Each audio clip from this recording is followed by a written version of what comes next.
Congress party ने उत्तर प्रदेश की 2 high profile seat यानी रायबरेली और अमेठी के प्रत्याशियों के नाम की 3 मई को जैसे ही घोषणा किया, आपने देखा होगा कि मीडिया में हल्ला मच गया कि राहुल गांधी अमेठी छोड़कर भाग गए।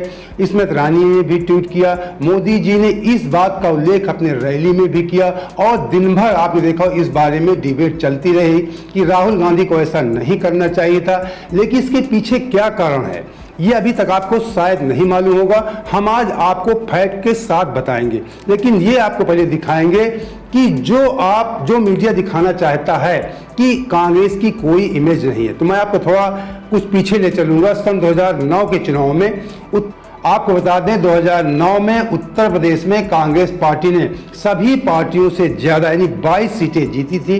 उसके बाद सन 2014 और 19 में मोदी लहर थी जब कांग्रेस का प्रदर्शन खराब हुआ। लेकिन ये नहीं कहा जा सकता कि कांग्रेस पार्टी खत्म हो गई जैसा मीडिया दर्शा रहा है। और जो मीडिया चिल्ला चिल्ला कर कह रहा है कि राहुल गांधी अमेठी छोड़कर भाग गए हैं, तो आपको बता दें जो केएल शर्मा जी को वहां का प्रत्याशी बनाया गया है, केएल शर्मा जी जाति से ब्राह्मण हैं और अमेठी में लगभग 20% ब्राह्मण जाति के वोटर हैं। जो ज़्यादातर वोटर मोदी लहर में भारतीय जनता पार्टी की तरफ शिफ्ट हो गए हैं। अब ये कहते हैं, कांग्रेस कहती है हमारा मास्टर स्ट्रोक है और विपक्षी जो भारतीय जनता पार्टी कह रही है कि मास्टर स्ट्रोक नहीं है, ये डर है। और मोदी जी ने यहाँ तक कह दिया कि डरो मत, भागो मत, यहाँ तक मोदी जी ने राहुल गांधी को कह दिया। तो आपको बता दें ये कांग्रेस पार्टी का मास्टर स्ट्रोक साबित होगा। राहुल गांधी ये भी चाहते थे कि हम नहीं, हमारे जो कैंडिडेट हैं, जो हमारे सहयोगी हैं, उनसे स्मृति ईरानी जी को हराया जाए। लेकिन सबसे बड़ा कारण आपको बता दें ये मीडिया में भी 2 मई को रेंगता रहा और ये कहा जाता रहा कि प्रियंका गांधी चुनाव लड़ने से इनकार कर रही हैं। राहुल गांधी को मल्लिकार्जुन खड़गे यानी कांग्रेस पार्टी के अध्यक्ष वो मनाने में लगे हुए हैं। पहले प्रियंका गांधी को रायबरेली से चुनाव लड़ना था, लेकिन प्रियंका गांधी ने कहा हम चुनाव नहीं लड़ेंगी। तब मजबूरन कांग्रेस पार्टी को अपनी परंपरागत सीट, क्योंकि कांग्रेस पार्टी की रायबरेली आपको बता दें 1952 से कांग्रेस पार्टी की सीट है, इसलिए और सोनिया गांधी की भी सीट है, इसलिए कांग्रेस पार्टी ने सोचा यहाँ पे गांधी परिवार का ही कैंडिडेट लड़ेगा, इसलिए राहुल गांधी को वहां लड़ाया गया। और प्रियंका गांधी के ना लड़ने की वजह से अमेठी में केएल शर्मा को लड़ाना पड़ा। वो गांधी परिवार के बहुत ही करीबी है और इसमें कांग्रेस पार्टी का मास्टर स्ट्रोक भी है, क्योंकि स्मृति ईरानी की इमेज राहुल गांधी के सामने बढ़ती थी चुनाव लड़ने पर, वो स्मृति ईरानी की इमेज भी कमजोर हो जाएगी केएल शर्मा के सामने लड़ने पर। और केएल शर्मा का गणित आप ये मत देखिए कि 2019 में स्मृति ईरानी ने राहुल गांधी को हराया था। यहाँ पे इस बार का मामला दूसरा आपको समझा दे। इस बार पहली बात तो कांग्रेस पार्टी का सपा के साथ गठबंधन है, तो सपा का भी वोटर हो गया, यादव समाज का वोटर हो गया। आपको बता दें अक्सर कहा जाता है कि इस पार्टी का ये बेस वोटर है, इस पार्टी का जाति वाइज उत्तर प्रदेश में ये मामला चलता है, बेस वोटर माने जाते हैं। तो अमेठी में इस समय कांग्रेस पार्टी के पास 3 जातियों का बेस वोटर हो गया है, एक तो यादव समाज का, एक ब्राह्मण समाज का, एक मुस्लिम समाज का। 3 समुदाय के बेस वोटर हो गए जो सन 2019 में नहीं थे। और दूसरी बात अमेठी में तो घर घर सभी जाति धर्म के लोग गांधी परिवार को पसंद करते हैं, लेकिन जहां पे अगर बेस वोटर कोई बात करता है राजनीति के हिसाब से तो 3 जातियों का, 3 मतलब एक धर्म और 2 जातियों का बेस वोट भी मजबूत है कांग्रेस पार्टी का।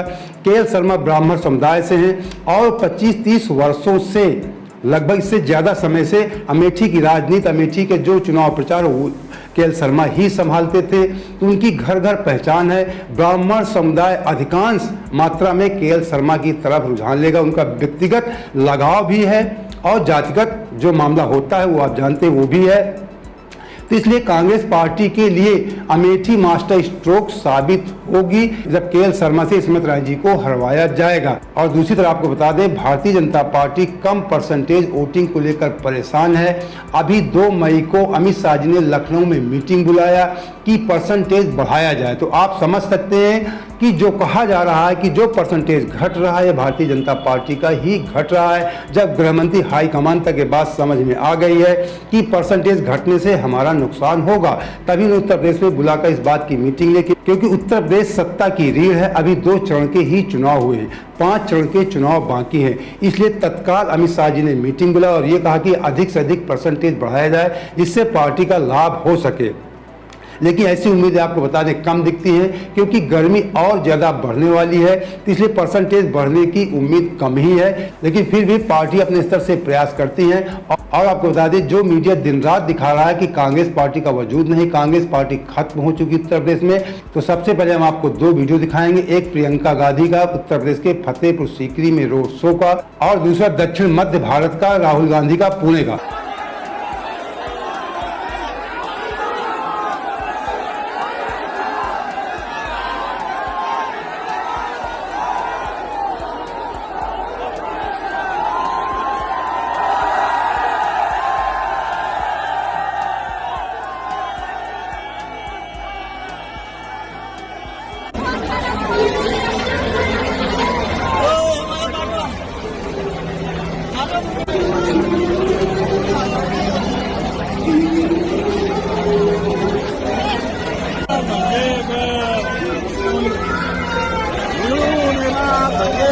तो हमारे वीडियो दिखाने का मतलब यही था कि राहुल गांधी अमेठी छोड़ने से गिरे नहीं हैं, उनकी दौड़, उनकी स्पीड बढ़ गई है।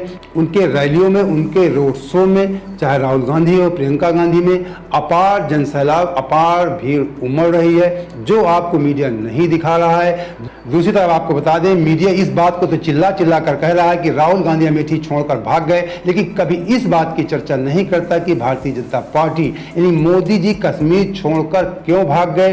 क्योंकि कश्मीर के नाम पर ही मोदी जी वोट मांग रहे हैं। अपना टारगेट भी 370 के नाम से सेट कर दिया, जो 370 हटाया है उसी के नाम से टारगेट भी सेट कर दिया है कि बीजेपी को 370 सीट चाहिए, और उसी कश्मीर के 3 सीटों पर मोदी जी, भारतीय जनता पार्टी चुनाव नहीं लड़ रही है। तो वहां से क्यों भारतीय जनता पार्टी भाग खड़ी हुई है, इस बारे में मीडिया आपको नहीं बता रहा है। किस बात का मोदी जी को डर था, क्या वहां पे जीरो हो जाएंगे या हमारे प्रत्याशियों को वहां से भगाया जाएगा, उनको खदेड़ा जाएगा।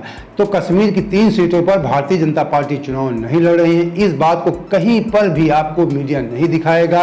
आपको बता दें कि सन 2019 में जब पुलवामा के नाम से मोदी जी ने देश के युवाओं से कहा था कि फर्स्ट टाइम वोटर क्या हमें वोट दे सकता है पुलवामा के नाम पे, तो उसी पुलवामा से मोदी जी हार गए थे। इस बार जो अमेठी की बात कर रहे हैं, उस बार मोदी लहर की बात छोड़िए, उस बार बालाकोट स्ट्राइक और पुलवामा हमले का मामला था। युवाओं को एक सहानुभूति थी, जो एक उत्साह होता है इमोशनल, देश के प्रति सद्भावना होती, देश के प्रति मर मिटने की जो भावना होती है हमारे देशवासियों में, उसकी वजह से स्मृति ईरानी जी जीत गए थी। इस बार ना तो पुलवामा हमले की कोई बात है, न बालाकोट स्ट्राइक है, और हिंदुत्व का भी नशा उतर गया है। तो मैंने शुरू में जो बताया कि कांग्रेस पार्टी के पास 3 समुदाय का बेस वोट है, और भारतीय जनता पार्टी के पास किसी भी जात का बेस वोट इस समय नहीं है। केवल हिंदुत्व के नाम पे जो कुछ थोड़ा बहुत वोट बचा है वही वोट है। इस बार भारतीय जनता पार्टी के पूरे देश में नकारात्मक माहौल है, बेरोजगारी को लेकर, महंगाई को लेकर कोई सकारात्मकता नहीं दिख रही है, जिस प्रकार 2014 में और 2019 में थी। 2014 में मोदी लहर थी कि कांग्रेस भ्रष्ट है, अब की बार मोदी सरकार 2019 में था कि पुलवामा के नाम पे, बालाकोट स्ट्राइक के नाम पे भारतीय जनता पार्टी ने वोट ले लिया था।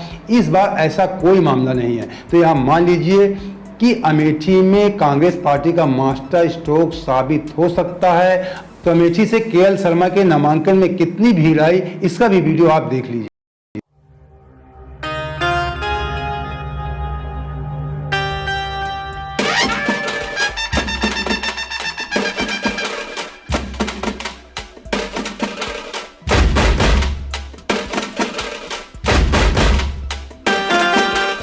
इतना कम परसेंटेज वोटिंग का होने के बावजूद अगर भारतीय जनता पार्टी की सरकार बनती है, तो ये आप मान लीजिए कि कहीं न कहीं मोदी जी पे ईश्वर की कृपा है।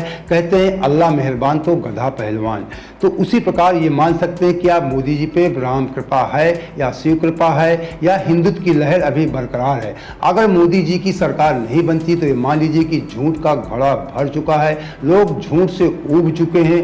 अब लोग बहकावे में नहीं फंसेंगे इस देश के लोग, क्योंकि झूठ के नाम पे लोग एक बार 2 बार आप लोगों को बेवकूफ़ बना सकते हैं, वादों के नाम पे बार बार, तीसरी बार आप नहीं बना सकते। और भारत देश की जनता, आपको बता दें, इमोशनल भावुक होती है, ये भावनाओं में बहुत जल्दी बहती है, लेकिन समझने पे दूरी भी बना लेती है। तो दोस्तों अब आपसे निवेदन करेंगे, अगर आप इसी प्रकार निष्पक्ष खबरों के साथ हमारे साथ जुड़े रहना चाहते हैं तो हमारे चैनल सब्सक्राइब कर लीजिए। अब वीडियो अच्छा लगा है तो लाइक कर दोस्तों को शेयर भी कर दीजिए। जय हिंद, जय भारत।